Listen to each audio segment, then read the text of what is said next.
మన Meena సంజుకి mass warning ఇవ్వడం కీలకంగా మారింది. ఇంకా నీ గురించి నా భర్తకు తెలీదు, తెలిస్తే నువ్వుండవు అంటూ ఫైర్ అవుతుంది.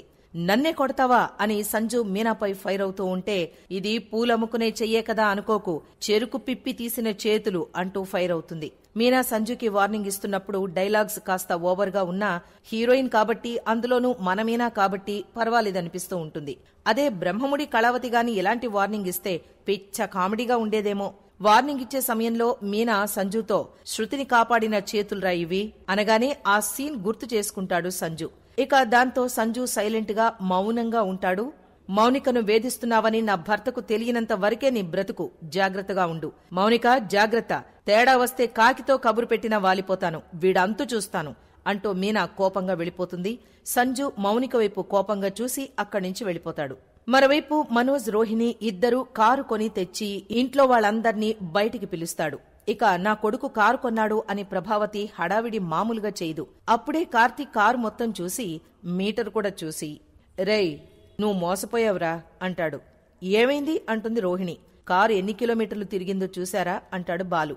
లేదు అన్నట్లుగా మనోజ్ తల అడ్డంగా తిప్పుతాడు. అసలు ఏం చూడకుండా ఎలా కొన్నావురా, ఎంత పెట్టావు అని అడుగుతాడు బాలు. 4.5 లక్షలు అంటాడు మనోజ్ బిల్డప్ గా. వెంటనే బాలు, అమ్మో 4.5 లక్షలా, వాడు 2 లక్షలు ఎక్కువ మింగేశాడ్రా. రేయ్ దీనికి 2.5 కంటే ఎక్కువ పెట్టకూడదు. ఏది ఎంత కొనాలో తెలియని నీకు ఏది ఎంతకు అమ్మాలో ఎలా తెలుస్తుంది? నువ్వు బిజినెస్ చేస్తావా అంటాడు వెటకారంగా. దాంతో రోహిణి, మనోజ్ మంచి బిజినెస్ చేస్తాడు అని అంటుంది నమ్మకంగా. వెంటనే ప్రభావతి, అవును అవును మీ కళ్ల ముందే అంచెలంచెలుగా ఎదుగుతాడు అని అంటుంది. దాంతో మనోజ్ బిల్డప్ గా, అమ్మా నువ్వు హారతివ్వు అంటాడు. దాంతో ప్రభావతి లోపలికెళుతుంది. వెంటనే బాలు రోహిణితో, పార్లర్ అమ్మా, మిగతా లక్షలన్నీ వీడు మింగేసి హారతి కర్పూరం చేయకముందే జాగ్రత్త పడు అని అంటాడు. అది మేం చూసుకుంటాంలే అంటుంది పొగరుగా. ఏం చేస్తావో, ఏం బిజినెస్ చేయాలో తెలియక కారు కొన్నాడు అని అంటాడు బాలు వెటకారంగా. ప్రభావతి వచ్చి హారతిస్తూ ఉంటే అది మధ్యలో ఆరిపోతుంది. గాలికి గాలికి అని వెర్రినవ్వు నవ్వుతుంది ప్రభావతి. ఇక సెల్ఫీలు దిగుదామని మనోజ్, రోహిణి అనడంతో బాలు పక్కకెళ్లిపోతాడు. సత్యం బాలుని కూడా పిలిచి, ఇప్పుడు తీయండి ఫోటోలు అంటాడు. అంతా ఆనందంగా ఫోటోలు దిగుతారు.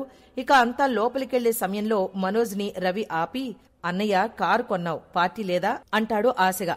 రాత్రికి టెర్రస్ మీద ఉందిలేరా అంటాడు రవి బాలుని ఉద్దేశించి. ఇక సీన్ కట్ చేస్తే మీనా బాలు హ్యాపీగా మాట్లాడుకుంటూ ఉంటే రవి సైలెంట్ గా వచ్చి బాలుకి సైగు చేస్తూ ఉంటే మీనా చూసేస్తుంది. పైన పార్టీ ఉంది వదినా అని రవి భయపడుతూనే చెప్పాల్సొస్తుంది. దాంతో బాలు మీనాకు నేను తాగన్లే అని మాటిచ్చి వెళతాడు. పైన ముగ్గురు అన్నదమ్ములు కలిసి మందు పార్టీ మొదలు పెడతారు. బాలు తనకు వద్దు అంటాడు. ఇక మనోజ్ తాగుతూ ఏం బిజినెస్ పెడితే బావుంటుంది అని చర్చిస్తూ ఉంటాడు. కింద మీనా, శృతి, రోహిణి కూడా అదే చర్చ కొనసాగిస్తారు. మరిన్ని వివరాలు తరువాయి భాగంలో చూద్దాం.